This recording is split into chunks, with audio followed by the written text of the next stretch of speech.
Hello fellow planters.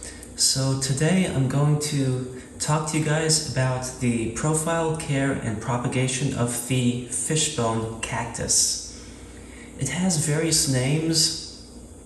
It's known scientifically as Epiphyllum anguilger or Disocactus anguilger. And it has common names such as the Ric-Rac Cactus, the Orchid Cactus, and the Zig-Zag Plant. It's native to the mountainous regions of Mexico, and it provides nice, large, fragrant flowers which bloom in the fall. And the flowers can be 20 centimeters or 8 inches long, the blooms are, and they open by night and disappear by morning. And what's interesting is they provide these nice green flat stems that are 20 to 30 centimeters long. And they have all these deep lobes, like here giving you the characteristic fishbone shape. They love bright, indirect light, and the leaves will turn a reddish tinge if moved to direct light. And you can slowly acclimate them to brighter light if you need it, or more direct light.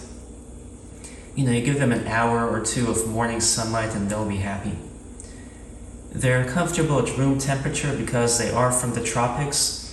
So they like temperatures around 15 to 16 degrees Celsius, ranging to 25 degrees Celsius, which translate from 59 to 61 Fahrenheit all the way up to 77 or 8 Fahrenheit.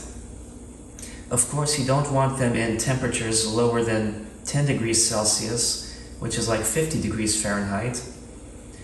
And it doesn't really need much fertilizer.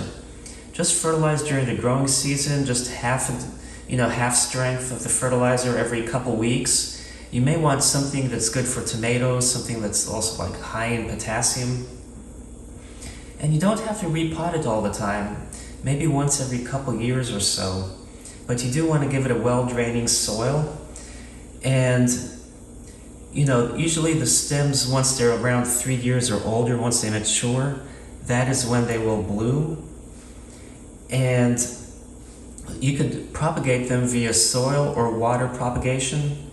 And to water propagate or soil, you have to take a piece of the leaf, let it callus over, and then you can either stick it in water until it grows roots and then plant it, or just stick it directly into the ground and water sparingly.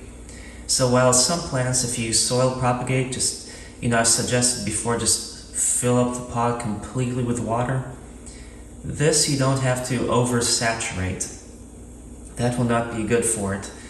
And they do have these aerial roots. And those roots, sometimes, these plants are epiphytic. And sometimes they'll produce a lot of roots, maybe if they're in higher humidity or if they're crawling for humidity, it just varies. So, if you get a cutting though with the aerial roots, that can help it propagate a little faster. And whenever you do cut it, new leaves will appear at the cut site when you prune. So I hope you enjoyed this video on the Fishbone Cactus. Happy planting, and don't forget to subscribe.